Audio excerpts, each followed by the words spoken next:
السلام علیکم ورحمۃ اللہ وبرکاتہ۔ الحمد للہ رب العالمین والصلاة والسلام علی سید المرسلین، اما بعد۔ معزز سامعین، دوستوں، نوجوانوں اور بزرگوں، تمام حمد و ثنا کے لائق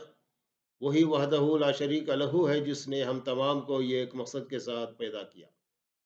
معزز سامعین، نکاح کے مسائل کی سیریز میں آج کا موضوع ہے شوہر کا انتخاب۔ جس طرح مرد کو اسلام نے اس بات کا حق دیا ہے کہ وہ اپنی آزاد مرضی سے جس بھی مسلمان عورت سے نکاح کرنا چاہے کر سکتا ہے، اسی طرح عورت کو بھی اسلام اس بات کا پورا حق دیتا ہے کہ وہ اپنی آزاد مرضی سے شوہر کا انتخاب کر لے، لیکن کم عمری اور ناتجربے کاری کے تقاضوں کو پیش نظر رکھتے ہوئے شریعت نے نکاح میں ولی کی رضامندی کو بھی ضروری قرار دیا ہے، جس کی وضاحت انشاءاللہ ہم آئندہ معلوم کریں گے۔ معزز سامعین،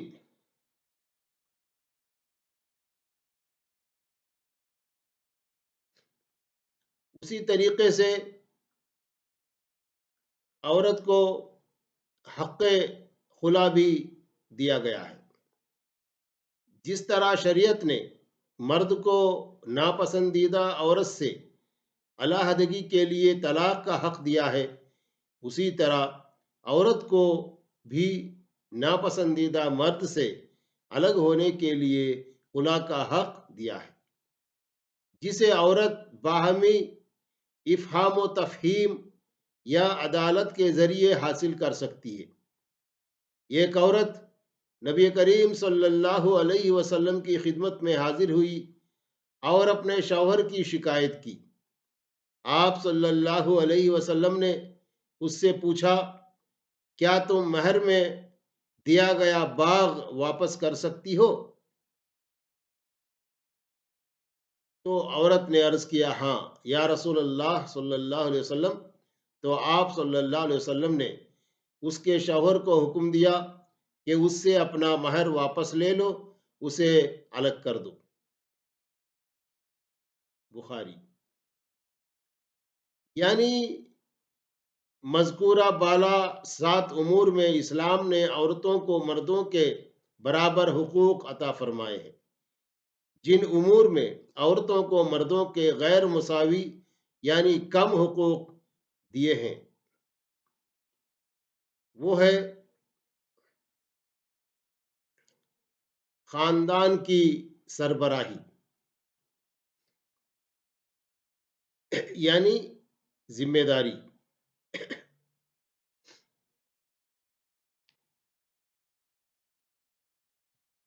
معزز سامعین،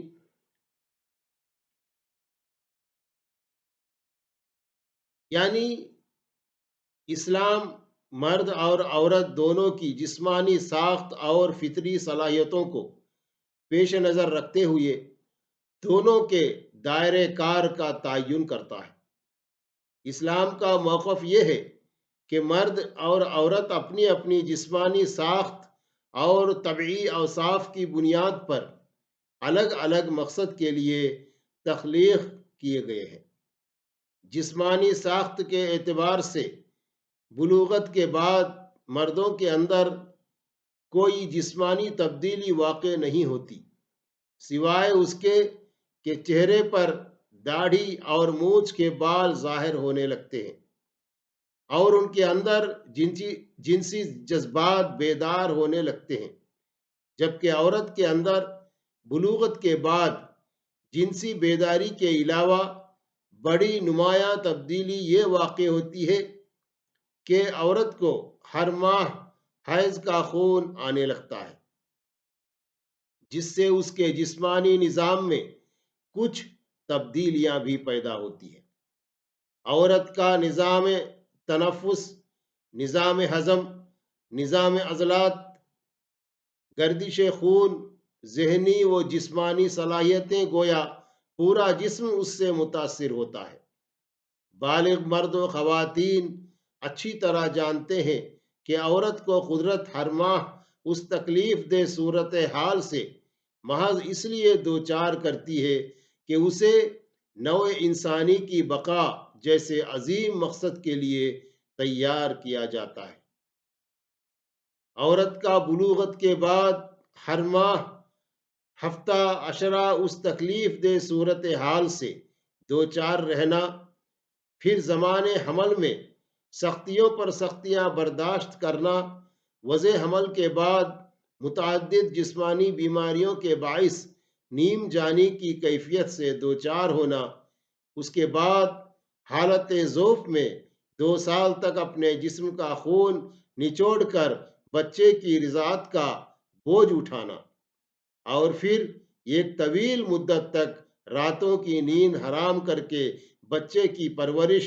نگہداشت اور تربیت کی ذمہ داریاں پوری کرنا۔ کیا یہ ساری محنت اور مشقت طلب کام عورت کو واقعی اس بات کی اجازت دیتے ہیں کہ وہ گھر کی چار دیواری سے باہر نکلے اور اس مرد کے دوش بدوش زندگی کی دوڑ میں حصہ لے جسے نوع انسانی کی بقا میں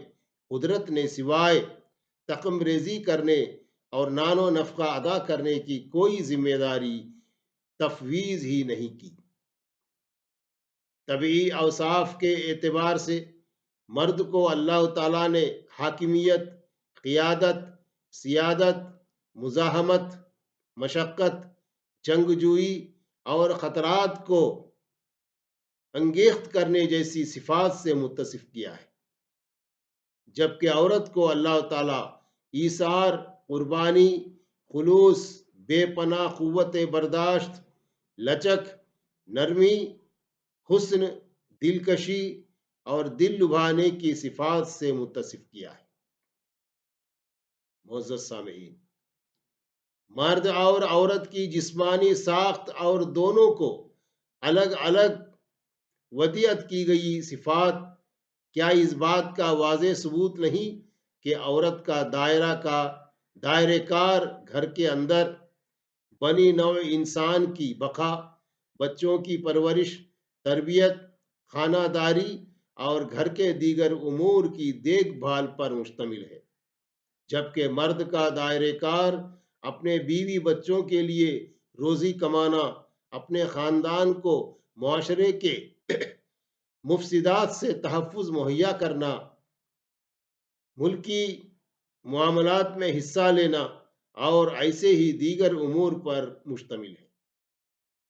معزز سامعین، مرد اور عورت کے فطری دائرہ کار کا تعین کرنے کے بعد اسلام دونوں کے حقوق کا تعین بھی کرتا ہے۔ چنانچہ گھر کے نظم میں مرد کو اللہ تعالیٰ نے قوام کا درجہ عطا فرمایا ہے۔ اللہ تعالیٰ کا ارشاد ہے، الرجال قوامون علی النساء بما فضل اللہ بعضهم علی بعض وبما انفقوا من اموالهم۔ مرد عورتوں پر قوام ہے اس بنا پر کہ اللہ تعالیٰ نے ان میں سے ایک کو دوسرے پر فضیلت دی ہے، اور اس بنا پر کہ مرد اپنے مال خرچ کرتے ہیں، سورہ نساء، جس کا مطلب یہ ہے کہ مرد کو اللہ تعالیٰ نے اس کے طبعی اوصاف کی بنا پر گھر کا محافظ اور نگران بنایا ہے، جبکہ عورت کو اس کے طبعی اوصاف کی بنا پر مرد کی حفاظت اور نگہبانی کا محتاج بنایا ہے۔ معزز سامعین، مرد کو خاندان کا محافظ یا سربراہ مقرر کرنے کے بعد اس پر یہ ذمہ داری عائد کی گئی ہے کہ وہ اپنے بیوی بچوں کے نان نفقے کا بوجھ اٹھائے، ان کی تمام ضرورتیں پوری کرے، ان کے ساتھ نیکی اور احسان کا سلوک کرے، جبکہ عورت پر یہ ذمہ داری عائد کی گئی ہے کہ وہ مرد کی خدمت خاطر میں کوئی کسر نہ اٹھا رکھے، اس کے مال اور عزت کی حفاظت کرے اور ہر جائز کام میں اس کی اطاعت کرے۔ معزز سامعین، اس لیے ہم تمام کو چاہیے، بہت سارے ہم دیکھتے ہیں شادی کرنے سے پہلے دینی تعلیم کے بارے میں نہ ماں باپ سوچتے ہیں، نہ جن کی شادی ہونے والی ہے وہ لوگ سوچتے ہیں، یعنی خاندان میں کوئی بھی نہیں سوچتا، اگر سوچتا ہے تو صرف شادی کی تیاریاں، کپڑے، جہیز اور شادی خانہ کون سا ہونا چاہیے، یہ بس یہی چیزیں سوچتے ہیں، لیکن یہ چیزیں کام آنے والی نہیں ہے۔ اگر ان شادی کے بعد ان کو فائدہ